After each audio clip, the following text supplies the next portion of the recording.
Good evening. આપણે last time જે મેં તમને ગરગડી એટલે કે પુલીવાળા જે પ્રશ્ન કરાવ્યું હતું એની અંદર થોડુંક એવું ચેન્જ કરી શકાય. અને લાસ્ટ ટાઈમ કદાચ ઉતાવળમાં મેં તમને એવું કંઈ હોમવર્કમાં આપ્યું નહોતું, એટલે અત્યારે હું તમને અમુક હોમવર્કમાં દાખલા આપી દઉં છું.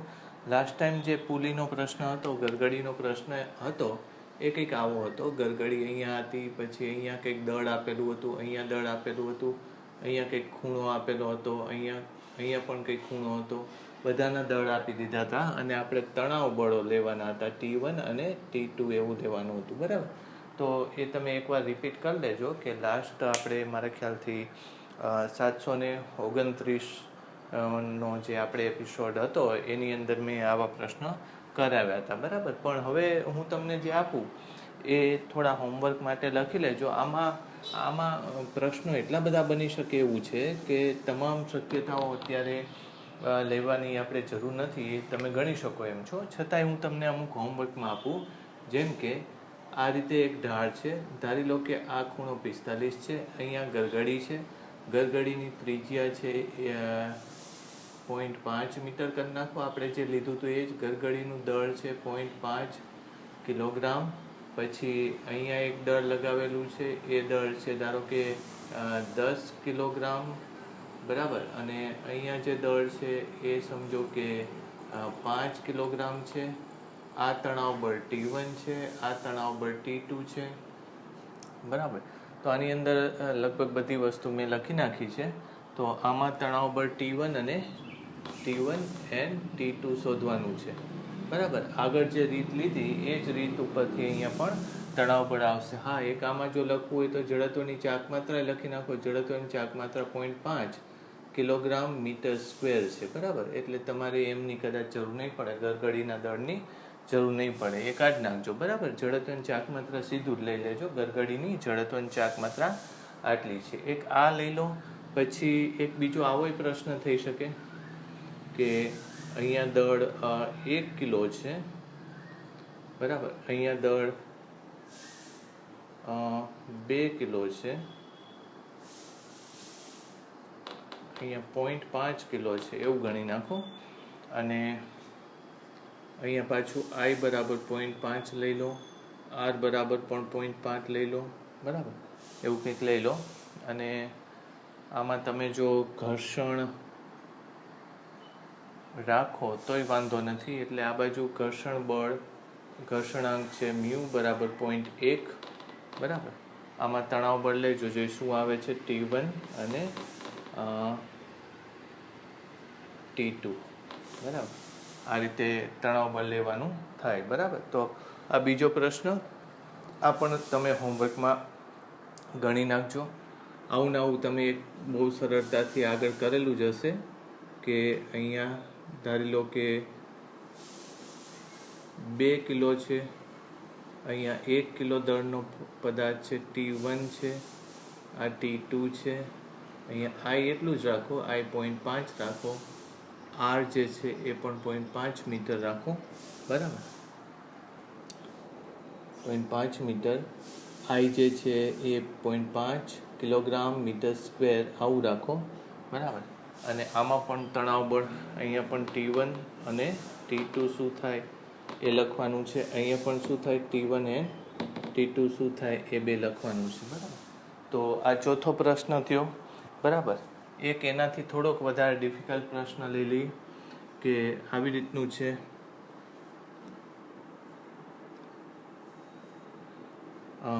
આ ખૂણો રાખો, આ 53 રાખો, આ 37 રાખો.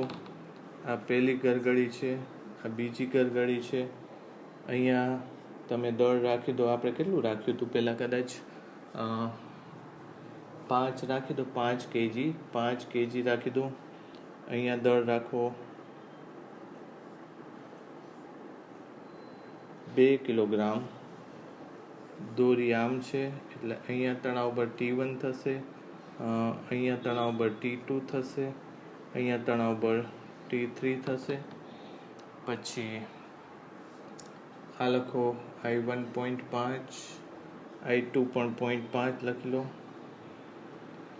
R અહીંયા 0.25 લો, આર અહીંયા 0.5 લઈ લો. જોવું જોઈએ આમાં શું થાય. કદાચ ડેટા અત્યારે મેં જાતે બનાવ્યો છે એટલે કદાચ પરફેક્ટ ના આવે, પણ આના ઉપરથી તમને ઇક્વેશન્સ મળી જવા જોઈએ. કેટલા આવવા જોઈએ આમાં? તણાવ બળ 3 છે, તણાવ બળ એટલે તમારે 3 સૂત્રો આવવા જોઈએ. એટલે આ છેલ્લું. એટલે આમાં મેં તમને કહ્યું એવી ઘણી બધી સિસ્ટમ. આમાં તો આ મેં કેટલા એક જ બળ લીધું, આમાં ઘર્ષણ બળ નથી લીધું આપણે ધ્યાનમાં, બરાબર.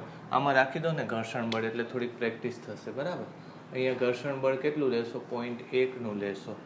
અહીંયા 0.1નું કોફિશિયન્ટ ઓફ ફ્રિક્શન એટલે કે ઘર્ષણાંક લેશો, બરાબર.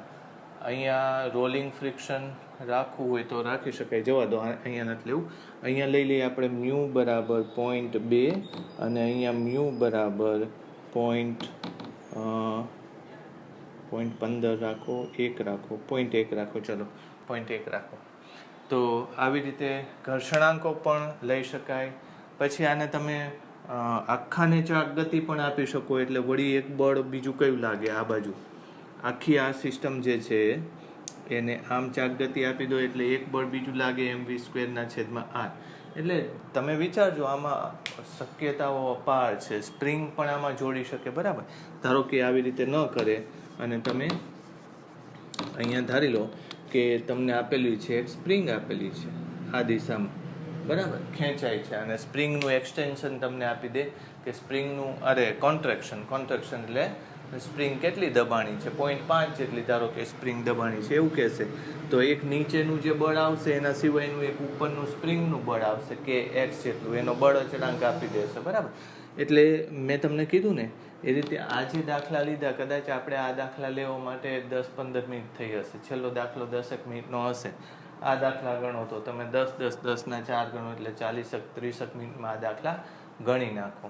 એટલે સમજો ને કે 1 કલાકનું કામ કરો તો તમને આ બધા દાખલા, પણ તમે 1 કલાકના કામ પાછળ બીજું અડધી કે 1 કલાક એવું વિચારજો કે આમાં ખાલી બળની રમત છે, જુદી જુદી દિશાની બળની રમત છે, ખૂણાઓ જુદા જુદા આપીએ છીએ.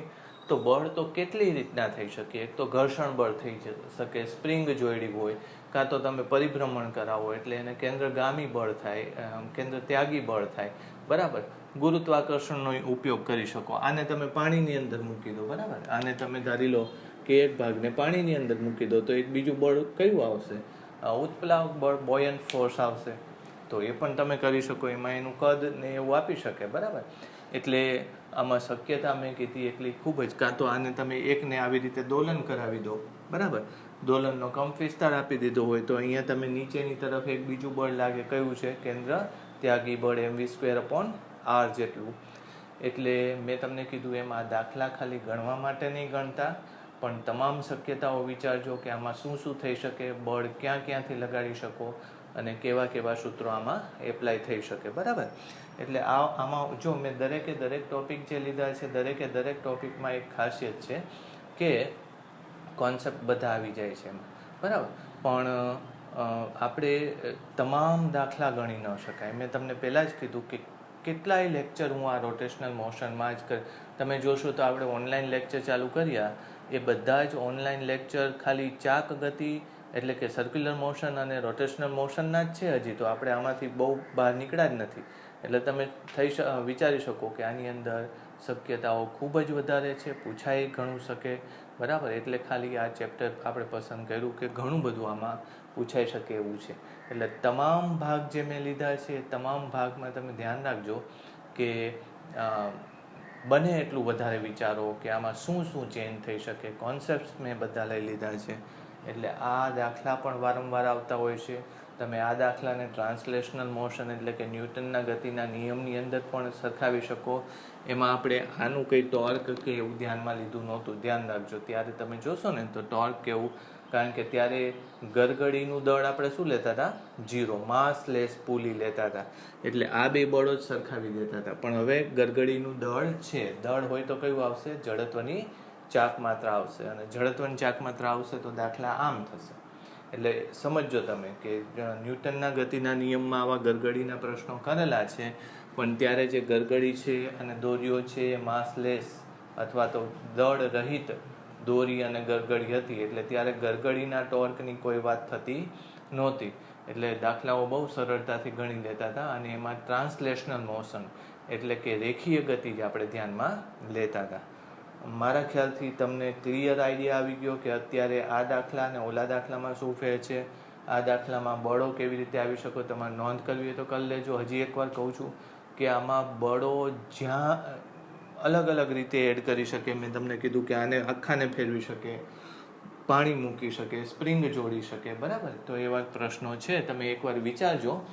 ઘણા બધા આપણે આમાં દાખલાની શક્યતા છે, પણ કોન્સેપ્ટ બધામાં આ જ છે જે મેં તમને વાત કરી અત્યારે, આ જ રીતે એ સોલ્વ થાય. એક હજી લઈ લઉં હું, કારણ કે એ આપણે વાત નથી કરી, બરાબર. એવો એકાદો દાખલો હજી લઈએ.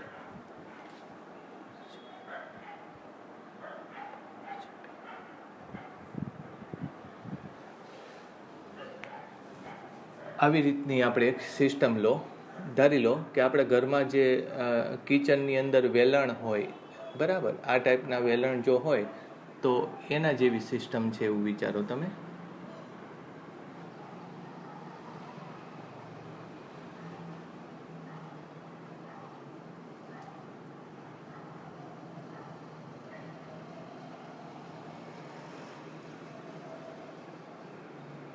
બરાબર. તો આ જે અંતર છે સમજો કે 1 મીટર છે, એના જેવી સિસ્ટમ છે, અને આ અંતર છે 2 મીટર, બરાબર. અને એ ફરી શકે એવું છે, એટલે દોરી આમ વીંટાળેલી છે.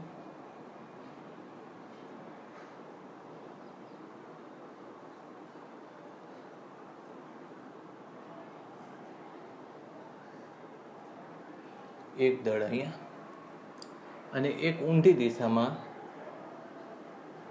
દળ અહીંયા છે,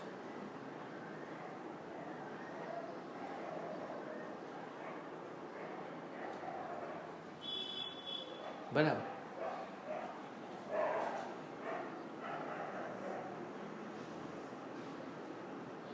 એની રેડિયસ ને એ બધું આપેલું છે.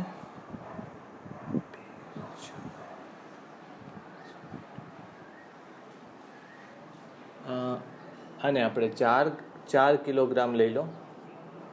આ 2, બરાબર. પછી આનું દળ લઈએ,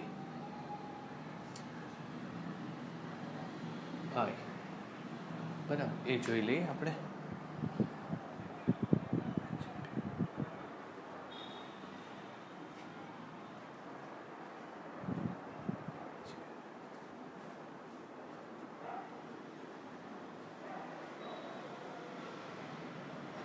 આવું કંઈક આપેલું છે. આનું તણાવ બળ T1 લઈએ અને આનું તણાવ બળ T2 લઈએ. તમને T1 અને T2 શોધવાનું કીધું છે, બરાબર. તો T1 અને T2 કેટલું, બરાબર. હવે ધારી લો કે તમે અહીંથી જુઓ છો, બરાબર. તો તમને કેવું દેખાય એ ચેક કરીએ આપણે, બરાબર. તો એક દોરી આમ છે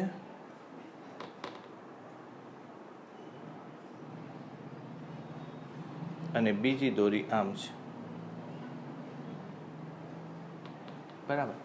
અંદરની દોરી ઉપર 2 કિલો છે અને બહારની દોરી ઉપર 4 કિલો છે. આ ત્રિજ્યા છે 1 મીટરની અને આ ત્રિજ્યા છે 2 મીટરની. બાકી દળ ને બધું આપેલું છે, બરાબર. એટલે આવી કંઈક સિસ્ટમ થશે. તમે એકવાર ચેક, એટલે આ થોડો જુદો દાખલો છે, એટલે એને કેવી રીતે સોલ્વ કરી શકાય એની આપણે વાત કરી. આને આપણે શું કહેશું, T1 બળ, અને આને શું કહેશું, T2, બરાબર. ઓકે. તો હવે આમાં મેં તમને કીધું હતું એવા સૂત્રો આપણે બનાવવા પડશે.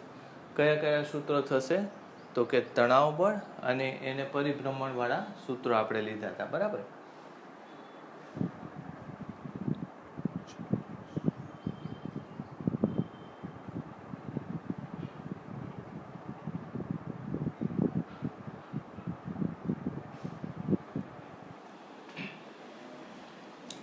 તો તો પહેલાનું જો હું સૂત્ર લખું તો આનું સૂત્ર શું થશે? 20 દળ ગુણ્યા પ્રવેગ 20, પછી તણાવ બળ એમ નહીં લઈ, તણાવ બળની દિશા આમ થશે ને, એટલે 20 માઇનસ T1 બરાબર આનો પ્રવેગ કેટલો ગણો? આનો A1 ગણો. એટલે સમજો કે આની ઉપર નીચે તરફનું બળ કેટલું લાગે છે? mg એટલે 20. ઉપર તરફનું બળ કેટલું લાગે છે? T1. એનો આખાનો દોરીનો પ્રવેગ કેટલો છે? A1. તો તમે આનો આખાનો દોરી અથવા તો પદાર્થનો પ્રવેગ કેટલો છે? A1. તો આનો પ્રવેગ કેટલો થશે? 2A1 થશે. 2A1 આ પહેલું સૂત્ર. એવું ને એવું આની માટે સૂત્ર લખો તો 40 માઇનસ T2 બરાબર. અને એનો પ્રવેગ કેટલો ગણો તમે? આમ ઉપરનો પ્રવેગ છે એટલે A2. એટલે સમજો કે કયું વધારે છે એમાં? આ ધારી લો કે ઉપર જાય છે. ઉપર જાય તો કયા પ્રવેગે જાય છે? A2 પ્રવેગે જાય છે એવું સમજો બરાબર. તો T2 તમારે મોટું ગણવું પડશે એમાં. T2 minus 40. આમાં પ્લસ માઇનસ આવશે, વાંધો નહીં. તમારે દિશા લેવામાં ધારો કે આ નીચે ન જતું હોય ને આ ઉપર જતું હોય ને આ તમારે નીચે જતું હોય તો એમાં કોઈ પ્રોબ્લેમ નહીં આવે. 40 ઇઝ ઇક્વલ ટુ તમે શું લખી નાખશો? 2 નહીં, સોરી, 4 ઇન્ટુ A2 બરાબર. આ A2 થી ઉપર જાય છે તો T2 મોટું છે 40 કરતાં, અને 4A2 આવી રીતે થશે બરાબર. તો આ ત્રીજું સૂત્ર થશે બરાબર. પછી પાછું આની વાત કરો બરાબર. તો એનું જે કોણીય પ્રવેગ આવશે તો આ દોરીનો પ્રવેગ કેટલો છે? A1 જેટલો. કઈ બાજુ છે? નીચે તરફ બરાબર. તો આપણે એમ કહીએ છીએ કે AT બરાબર આલ્ફા ગુણ્યા R બરાબર. આવું થશે. તો આના ઉપરથી AT એટલે શું થશે? A1 બરાબર આલ્ફાને શું લખી શકાશે? બરાબર. આલ્ફાને ટોર્ક ઉપરથી લેવું પડશે એટલે આલ્ફા એમને એમ લેશો અને R ની જગ્યાએ 1 એટલે A1 બરાબર આલ્ફા. આ ચોથું સૂત્ર. અને આ દોરી ઉપર તરફ A2 પ્રવેગે જાય છે એટલે આ છેડાનો જે AT થશે, સમજો આ દોરી A1 થી નીચે જાય તો આ છેડાનો AT થશે એ A1 જેટલો જ થશે. એ જ રીતે દોરી આ બિંદુ ઉપર AT પ્રવેગથી ઉપર જાય છે એટલે એનો A2 જેટલો પ્રવેગ એ આ છેડાનો AT પ્રવેગ થશે. એટલે ફરીથી જો હું આ જ સૂત્રનો ઉપયોગ કરું તો A2 એટલે કે આ છેડાનો ઉપરનો તરફનો પ્રવેગ કેટલો થાય? તો કે આલ્ફા તો એટલું ને એટલું છે બરાબર. અને ત્રિજ્યા આ લેવી પડે. આલ્ફા બે માટે સરખું છે, R અત્યારે 2 લેવાનું એટલે શું થશે? A2 બરાબર 2 આલ્ફા 5. હવે આના ઉપરથી જો તમારે લેવું હોય તો A2 બરાબર શું લખી શકાય? A2 બરાબર 2A1 લખી શકાય. એટલે આ છઠ્ઠું સૂત્ર બરાબર. A2 બરાબર 2A1 થઈ ગયું. હવે એક ટોર્ક વાળું સૂત્ર લેવું પડશે બરાબર. એટલે ટોર્ક કેવી રીતે લેશો? તો કે આનું ટોર્ક આમ નીચે તરફ, મેં તમને કીધું હતું કે T1 માઇનસ T2 ગુણ્યા R બરાબર એનું કોણીય ટોર્ક અથવા તો F ગુણ્યા R થતું હતું એવી આપણે વાત કરી હતી. તો અહીંયા શું લખશો તમે? T1 ગુણ્યા 1 એ કોનું ટોર્ક થયું? આ છેડાનું. અને કઈ બાજુ થયું? તો કે T1 એને ધારો કે ઉપર, અત્યારે નીચે ગણવું પડશે. આની ઉપર નીચે T1 લાગે છે, અહીંયા T2 નીચે લાગે એટલે બળ આમ લાગે છે એટલે કઈ બાજુ થયું? અંદરની તરફનું ટોર્ક થયું બરાબર. પછી એ જ રીતે આ T1 ગુણ્યા R2 એ કઈ બાજુ એને ફેરવવા માંગે છે? બહારની તરફ. એટલે બાદ કરી નાખો તો T1 ગુણ્યા 1 T2 ગુણ્યા R એટલે 2 થશે આવી રીતે બરાબર. તો આ ટોર્ક થયું. અને ટોર્ક એ શેના બરાબર થશે? ટોટલ ટોર્ક એ I ગુણ્યા આલ્ફા. I ગુણ્યા આલ્ફા એટલે T1 માઇનસ 2 T2 બરાબર I તમને આપી દીધું છે. I છે 2 અને આલ્ફા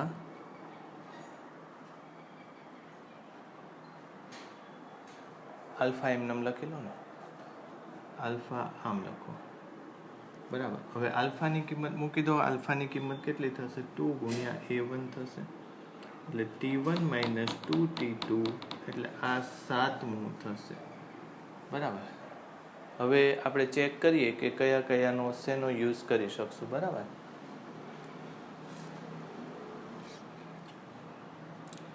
આ બેને હું સરવાળો કરી નાખું તો શું થશે જુઓ.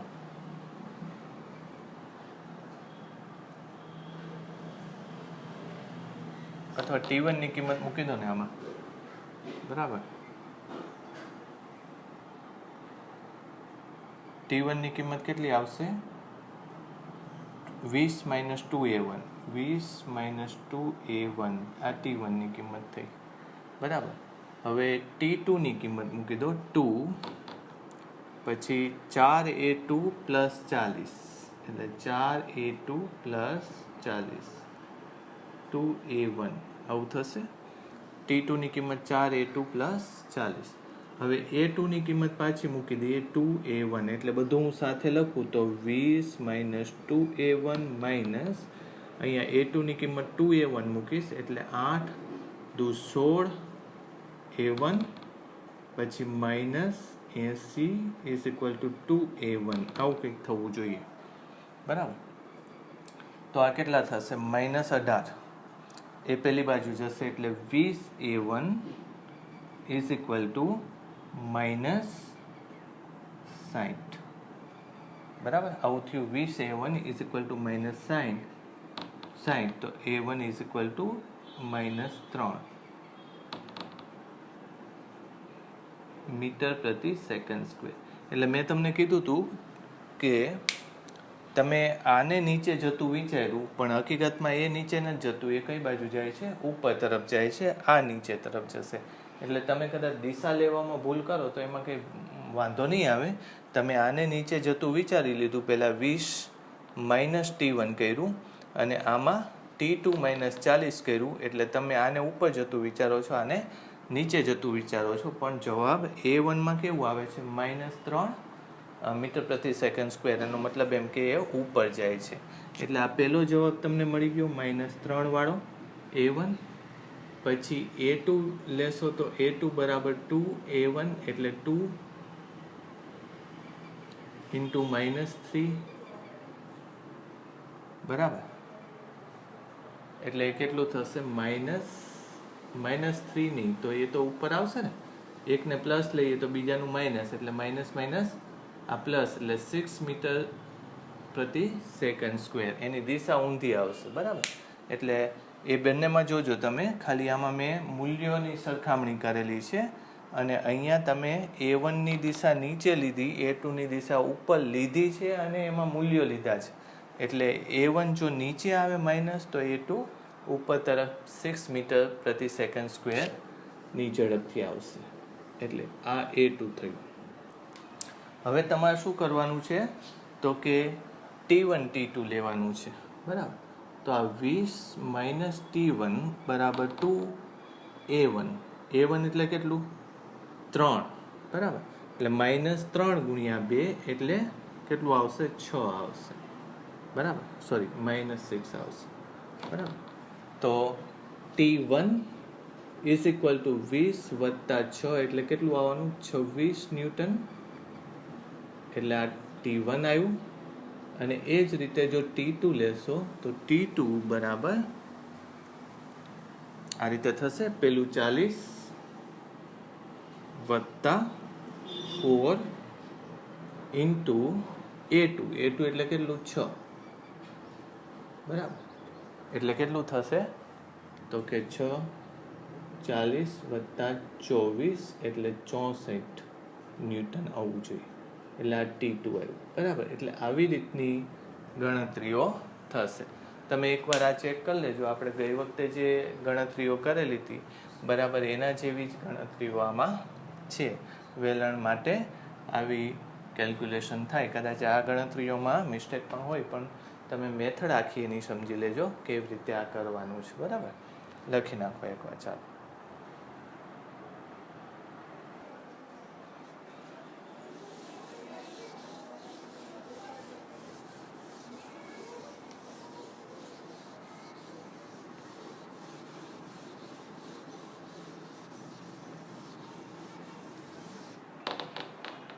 હવે આના પછી આપણે કોણીય વેગમાનની વાત કરીએ કે એન્ગ્યુલર એક્સેલરેશન આવી રીતે લખાય, બરાબર.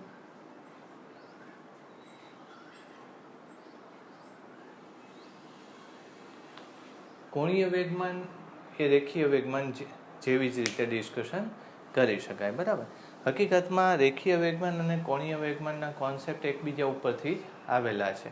આપણે જ્યારે કોઈ પણ એક બિંદુની સાપેક્ષે એનો વેગ નક્કી કરી દઈએ તો એનું રેખીય વેગમાન આપણે શું લખતા હતા? P બરાબર m ગુણ્યા v, બરાબર, આવી રીતે લખતા હતા. મેં તમને વાત કરી હતી કે આગળ ન્યૂટને પોતાના ગતિના નિયમ લેતી વખતે એવું જોયું કે જ્યારે કોઈ બળ લગાડવું પડે છે અથવા તો પ્રયત્ન કરવો પડે છે, શું કરવા માટે? વેગનો ફેરફાર કરવા માટે.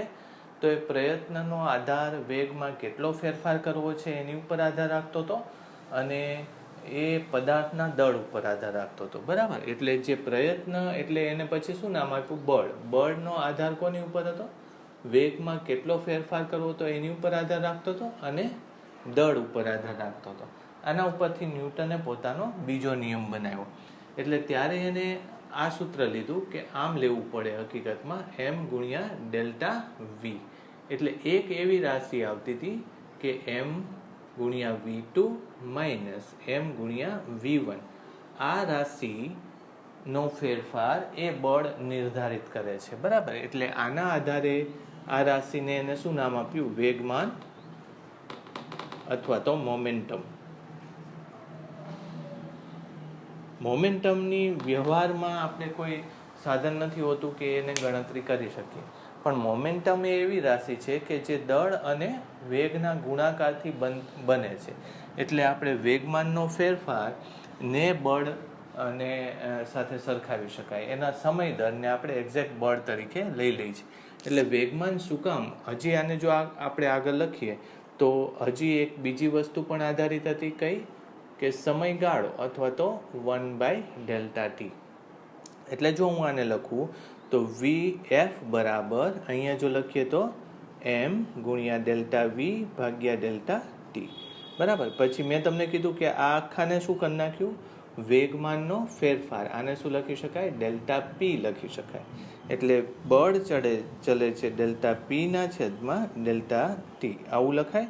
પછી બળ બરાબર ડેલ્ટા p ના છેદમાં ડેલ્ટા t, આવું લખી લેવાય. અને ત્યાં કે શું લેવાય? 1. કે શું કામ 1 લઈએ છીએ આપણે?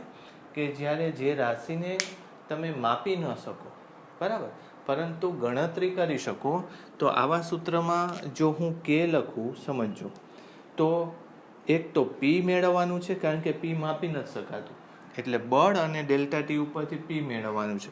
ઉપરાંત કે પણ મેળવવો પડે. એટલે એક જ સૂત્રમાં બે અજ્ઞાત રાશિઓ ન મળી શકે આમાં. એટલે આપણે કે ની કિંમત આર્બિટરીલી શું ધારી લઈએ છીએ? 1 ધારી લઈએ છીએ. જ્યારે કોઈ રાશિને ગણવાની જ હોય, માપી ન શકાતી હોય, ત્યારે કે ની કિંમત આપણે 1 ધારી લઈએ છીએ. ઠીક છે. આ તો આપણે 11મા ધોરણની વાત થઈ, એટલે આ મારે અત્યારે વાત નથી કરવાની. પણ જે રીતે રેખીય વેગમાન આવે છે એ જ રીતે ચાક ગતિમાં કોણીય વેગમાન આવે છે. કોણીય વેગમાન કેવી રીતે લખવામાં આવે છે? તો કે અહીંયા જેમ આપણે m ગુણ્યા v કર્યું, તો m ગુણ્યા v નથી કરાતું, પણ r ગુણ્યા v કરાય છે. સમજો, બરાબર. થોડોક ફેર છે કે એક્ઝેક્ટ એના જેવી જ વાત છે. p બરાબર m ગુણ્યા v. પણ આપણે આગળ વાત કરી એમ વેગમાન એ વેગ ઉપર આધાર રાખે છે, રેખીય વેગમાન. જ્યારે કોણીય વેગમાન એ રેખીય વેગ ઉપર નથી આધાર રાખતું, પણ આને આપણે ઘણીવાર શું નામ આપીએ છીએ? Moment of velocity. શું કહીએ છીએ એને? મોમેન્ટ ઓફ વેલોસિટી, બરાબર. આને શું કહેવાય છે? Moment of velocity. અને મોમેન્ટ ઓફ વેલોસિટી એટલે શું છે? કોણીય વેગ છે, બરાબર. એને શું કહી શકો તમે? કોણીય વેગ જેવું કંઈક નક્કી કરી શકો, બરાબર. મોમેન્ટ ઓફ વેલોસિટી એને કોણીય, કારણ કે કોણીય વેગ આપણે લઈએ છીએ. કોણીય વેગ એટલે શું? r ગુણ્યા v, બરાબર.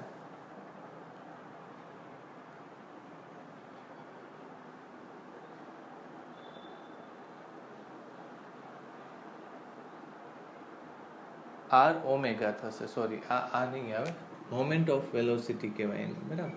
એટલે આવી રીતે લખી શકાશે. ઠીક છે. હજુ આને જો આપણે ડિટેલમાં લખીએ, એમ ગુણ્યા આરનો કંઈ ખાસ અર્થ નથી બનતો, એટલે શું કરી નાખીએ છીએ આપણે, અને આ અદિશ છે, અદિશને આની સાથે ગુણી શકો અને આની સાથે ગુણી શકો, એટલે આર ગુણ્યા એમ વી કરી નાખો છો, અને આને શું લખી નાખો છો, આર ગુણ્યા પી, આમ લખી નાખો છો, બરાબર. હવે આ તમે સૂત્ર આવી રીતે લાવ્યા એ પણ બરાબર છે. એક બીજું સૂત્ર લઈ શકીએ કે એફ બરાબર, જેમ હમણાં મેં લખ્યું કે ડીપીના છેદમાં ડીટી લખો છો, તો એ જ રીતે ટોર્ક બરાબર શું લખવામાં આવે છે, ડી એલના છેદમાં, એલ એટલે કોણીય વેગમાનના છેદમાં ડીટી લખવામાં આવે છે. એટલે ડીના છેદમાં ડીટી, પછી એલને શું લખી શકાય, એમ આર ક્રોસ વી, આમ લખી નાખો. પછી એમ હજુ બહાર લઈ લો, અને ડી આપણને વિકલનનો સરવાળાનો નિયમ ખબર છે, આ રીતે લખવું પડે, પ્લસ એમ તો છે જ, બરાબર. એટલે આને જ નિયમની અંદર મૂકવાનો છે, r cross dv by dt, આમ લખવું પડે, બરાબર. ઓકે, હવે આ શું થશે, ડી આર બાય ડીટી એટલે વી ક્રોસ વી થયું, પ્લસ આર, અને ડીવી બાય ડીટી એટલે શું થાય, પ્રવેગ, બરાબર. આવું થશે. તો વી ક્રોસ વી તો શું થાય, 0 છે, કારણ કે એક જ દિશાના બે સદિશોનો ક્રોસ ગુણાકાર 0 થાય, એટલે એમ આર ક્રોસ એ આવું થાય, ઇઝ ઇક્વલ ટુ એમ, જો કે આમ જ લખો ને તમે, ટોર્ક બરાબર એમ આર ક્રોસ એ, આ થાય. અને એક સૂત્ર વધારાનું લઈએ તો આર ક્રોસ એમ ગુણ્યા એ એટલે શું થાય, એફ. આ તમને ખબર છે, બરાબર. એટલે એક એક્સ્ટ્રા સૂત્ર જે આવ્યું, ટોર્કનું સાચું સૂત્ર આવું કહી શકાય, જે આપણે ન્યૂટનના નિયમને આધારે વર્ણન કરી શકાય. બીજી એક વાત જે છે કે આ તો કણ માટે છે, બરાબર, પણ કણોનું તંત્ર એ જો લઈએ તો આ સૂત્રમાં શું ફેર પડે, પી બરાબર એમ ગુણ્યા વી, પણ આ વી કોનો, બરાબર. તો આપણે શું લખી નાખીએ છીએ, સેન્ટર ઓફ માસનો. વી કોનો છે, તો સેન્ટર ઓફ માસનો. તો એ જ રીતે જો તમે બળ માટે લખવા જાઓ, બળ બરાબર એમ ગુણ્યા એ, તો દ્રવ્યમાન કેન્દ્ર, અરે ઘણા બધા તંત્રનું કેન્દ્ર લઈએ, ઘણા બધા કણોનું તંત્ર લઈએ, તો એનું કુલ બળ કેટલું થાય, તો કે એમ ગુણ્યા એ, પણ એ કોનો, તો કે સેન્ટર ઓફ માસનો. એવું જ યાદ રાખવું પડે આની માટે, બરાબર, કે જ્યારે આપણે એલ બરાબર એમ ગુણ્યા આર ક્રોસ વી લઈએ, તો વી કોનું લેવું પડે, તો કણોના બનેલા તંત્રનું લેવા જશો તો ઘણીવાર કણો છૂટા હોય તો સાચું નહીં આવે. એટલે આ સૂત્ર તમે જ્યારે એક કણ માટે લો ત્યારે જુદું છે, લૂઝ પાર્ટિકલ્સ માટે લેશો ત્યારે જુદું છે, અને દ્રઢ પદાર્થ માટે લેશો ત્યારે પણ જુદું છે. આની એ હું તમને કહું છું, આની અંદર ઘણી બધી નાની નાની બાબતો આવી છે, તમે આ લખી લો. પહેલાં તો આ રેખીય વેગમાનમાં કણોના તંત્ર માટે આવું થાય. આ તો મેં તમને 11મા ધોરણનું કીધું, જો આ કદાચ નહીં લખો તો ચાલશે. આ શું છે, તો કે કોણીય વેગમાન છે, એંગ્યુલર એક્સલરેશન નો થાય, એંગ્યુલર મોમેન્ટમ થાય. શું થાય, મોમેન્ટમ, એંગ્યુલર મોમેન્ટમ, બરાબર. તો કોણીય વેગમાન આવું સૂત્ર છે મૂળ, પણ આવું સૂત્ર તમે વધારે ઓળખો છો, બરાબર. પછી આ સૂત્રને કદાચ તમે આમ લેશો તો 2-3 રીતે લખી શકાય, જેમ કે એલ બરાબર પછી એમ લખી નાખો, એમ આર વી સાઇન થીટા. થીટા કોની વચ્ચેનો ખૂણો છે, તો થીટા એ આર અને વી વચ્ચેનો ખૂણો છે, એવું લખી શકાય, બરાબર. અથવા તો આર ગુણ્યા પી સાઇન થીટા, આવું લખી શકાય. તો થીટા એ કોની વચ્ચેનો ખૂણો છે, આર અને પી વચ્ચેનો ખૂણો છે, એમ લખાય. પણ વધારે સરળ વસ્તુ આ પડશે તમને, એલ બરાબર આર વી લંબ. કોને લંબ, તો કે રોટેશનલ એક્સિસથી ક્યાંનું અંતર, પરિભ્રમણ અક્ષથી ક્યાંનું અંતર, તો કે વેગ આર વચ્ચેનું લંબ અંતર.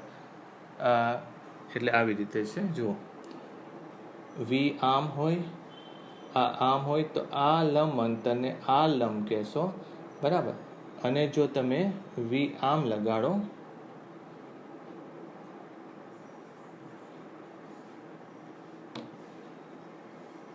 વી આમ લગાડશો, બરાબર, આ આર હોય તો તમે આને આપણે શું કહેશું, વી લંબ આમ કહેશું, બરાબર. એટલે આમ આવી રીતે તમે સમજો, અથવા આર લંબ વી આમ લખશું, બરાબર. એટલે એકબીજા સાથે વી અને આર ને એકબીજા સાથે લંબ બનાવવાના થાય. તો આમાં નાની નાની બાબતો આપણે એડ કરી નાખી છે ઘણી બધી, તમારી રીતે નોંધ કરી નાખો. ઘણું અગત્યની બાબતો છે, આનાથી આગળ લઈ ગયા આપણે.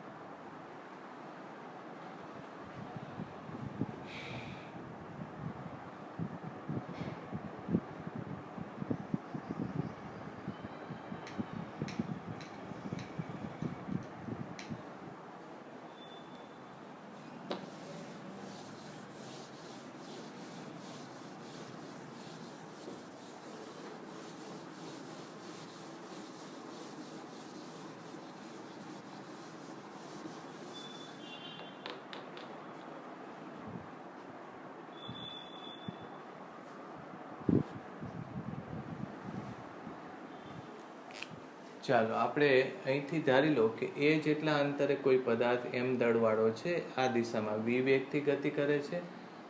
પહેલાં તો આને આપણે એ બિંદુ કહીએ. તો ચલો એલ એની સાપેક્ષે કેટલું થાય, પહેલો પ્રશ્ન આ. પછી બીજા એ જેટલા અંતરે બી બિંદુ છે, તો એલ બીની સાપેક્ષે કેટલું થાય. આવા નાના નાના પ્રશ્નો આપણે લઈએ. તો મેં તમને કીધું હતું કે આમાં શું થશે, એલ એ, બરાબર. તો એમ આર ક્રોસ વી આવું લઈએ છીએ. એમ તમને આપેલો છે, આરની જગ્યાએ શું લખવાનું છે, એ આર વી. પહેલાં તો લખી નાખો એ વી, અને સાઇન થીટા આર આ બાજુ છે, વી એ બાજુ છે, એટલે સાઇન કેટલો થશે, સાઇન થીટા એટલે 0 થશે. તો એલ એ કેટલું થશે, 0 થશે, બરાબર. એલ બી શું થશે, ચાલો એલ બી બરાબર ફરીથી એમ આરની જગ્યાએ શું થશે, આ અંતર થશે. આ અંતર કેટલું થાય, √2a થાય, બરાબર. એટલે એ અંતર લખી નાખો √2a. પછી વી એટલો ને એટલો સાઇન થીટા, બે વચ્ચેનો ખૂણો કેટલો થશે, તો કે 45 થશે, કારણ કે આ 90 છે, આ 45 છે, આ પણ 45 છે, એટલે સાઇન 45 થશે. એટલે એમ એ વી √2 હતું, અને અહીંયા 1/√2 એમ એ વી થશે, બરાબર. આવું કદાચ એ ન લખો તો એક બીજી રીતે તે એલ બી આવી જાય. મેં હમણાં જ તમને કીધું હતું શું થાય, એમ પછી આર લંબ વી ઓર એમ આર વી લંબ એમ લખવાનું, બરાબર. તો વી તો આ દિશામાં છે, આ બિંદુની સાપેક્ષે લેવાનું હોય તો આ લંબ કેટલો આવશે, એ આવશે. એટલે સીધું જ લખી નાખો. તો એમ પછી આર લંબની જગ્યાએ એ લખો, અને સીધું વી લખી નાખો. જવાબ આવી ગયો, બરાબર. એટલે આમ પણ લખી શકાય. આવા પ્રશ્નો તમારે લંબ આ સૂત્રો લઈને કરવા, ખૂણો દર વખતે લેવા ન જવો, નહીંતર વધારે સમય લાગે, બરાબર. ઓકે, એક બીજો પ્રશ્ન લઈએ.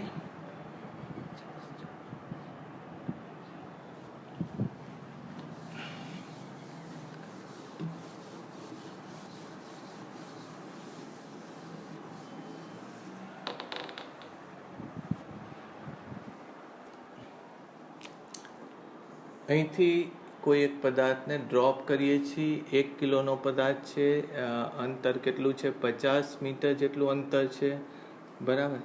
પછી આ જ્યાં પડે છે ત્યાંથી 40 મીટર અંતરે એક પોઈન્ટ છે ઓ. તો ઓની સાપેક્ષે લેવાનો છે ટી બરાબર 2 સેકન્ડ ઉપર, બરાબર. તો કેલ્ક્યુલેશન આવડે એવી છે. આપણે કદાચ જો તકલીફ પડે એવું હોય તો એકવાર ગણતરી કરીએ, બાકી આમ વાંધો નહીં આવે.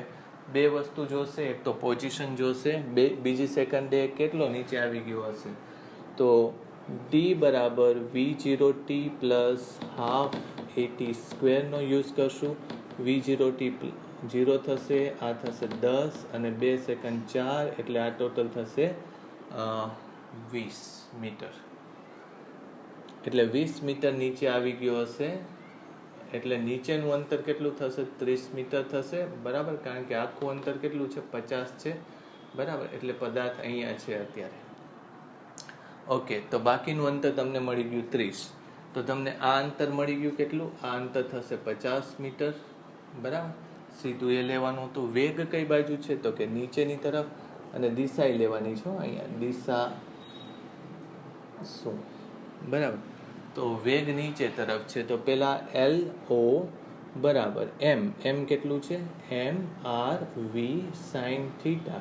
એ લખો તો m છે 1, r છે 50, v લેવું પડશે. v કેવી રીતે મળશે? તો કે v બરાબર v0 પ્લસ AT 0 પ્લસ 10 ગુણ્યા 2 એટલે 20 થશે મીટર પ્રતિ સેકન્ડ.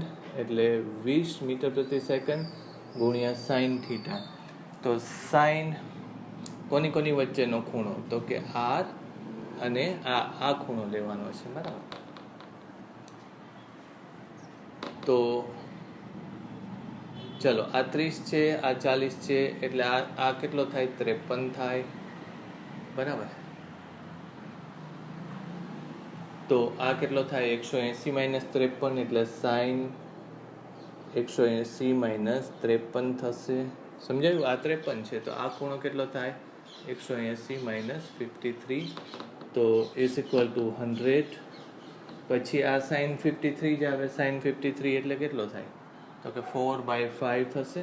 4/5 એટલે 20 ચોક 80 1000 થશે, બરાબર. એટલે 800 જેવું થવું જોઈએ, બરાબર. 800 કિલોગ્રામ. પછી એકમ શું આવશે? Metre square plus into second. અથવા એ કદાચ ન કરો તો LO સીધું જ આવી જાય. મેં તમને કીધું લંબ ઘટકો લેજો, એટલે આ અને આ લંબ આવી રીતે થાય છે. એટલે આ વેગ કેટલો હતો? બોલો. વેગ 20 છે અને લંબ 40. સીધું જ 800 આવી જાય. આ મેં કયું સૂત્ર વાપર્યું?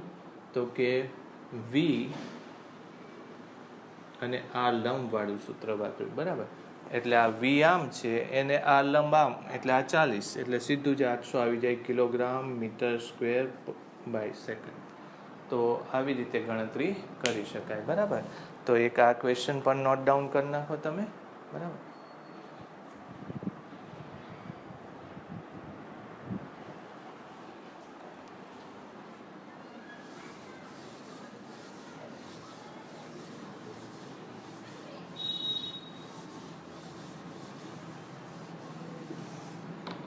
હજુ એક ક્વેશ્ચન લઈ લઈએ.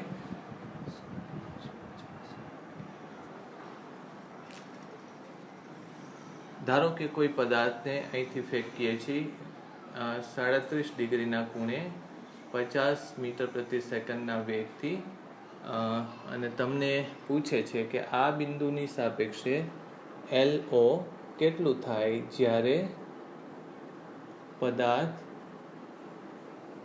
સૌથી ઉપર, એટલે ટોચ ઉપર હોય, બરાબર. જ્યારે પદાર્થ ટોચ ઉપર હોય. તો આ પણ ઇઝી છે, પણ હવે હું તમને મેં જે રીતે કરાવ્યું ને એ જ રીતે લેશું. આપણે આખું સૂત્ર નહીં લઈએ. તો ટોચ ઉપર અહીંયા હોય, બરાબર, આટલું. તો એનો વેગ ત્યારે કઈ બાજુ હોય? આ બાજુ હોય. અને એ કેટલો હોય? તો કે v0 cos થીટા જેટલો હોય વેગ. એ આપણને ખબર છે.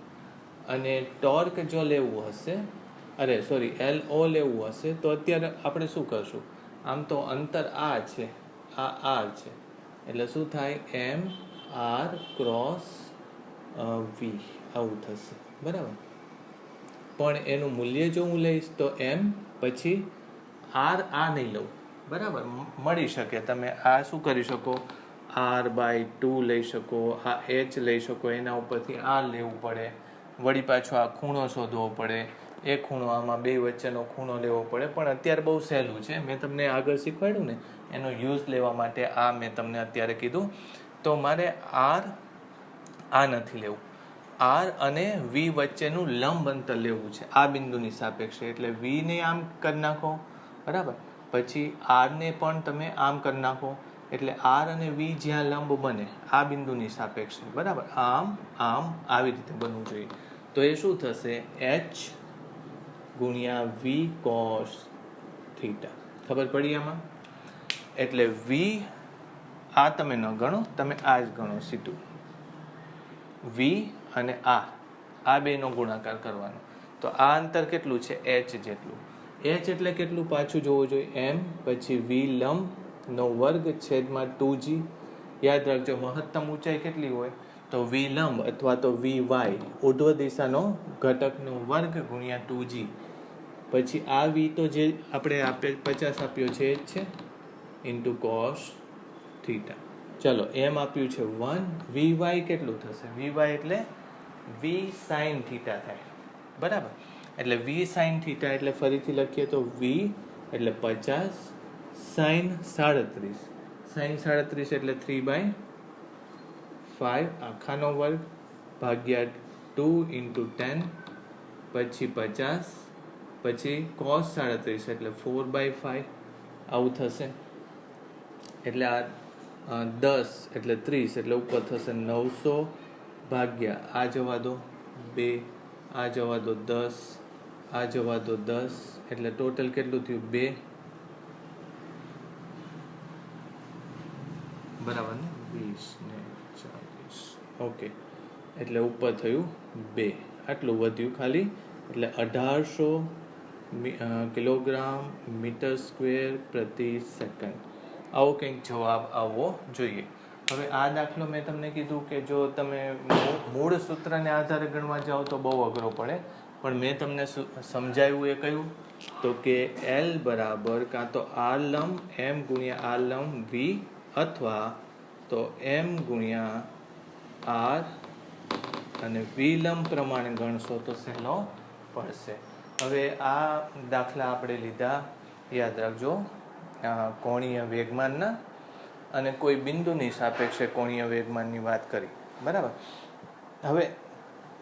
હવે આપણે જે લેશું એમાં કોણીય વેગમાન કોઈ બિંદુની સાપેક્ષે નહીં લઈએ, કોઈ પરિભ્રમણ અક્ષની સાપેક્ષે લેશું. અને બિંદુની વાત કરીએ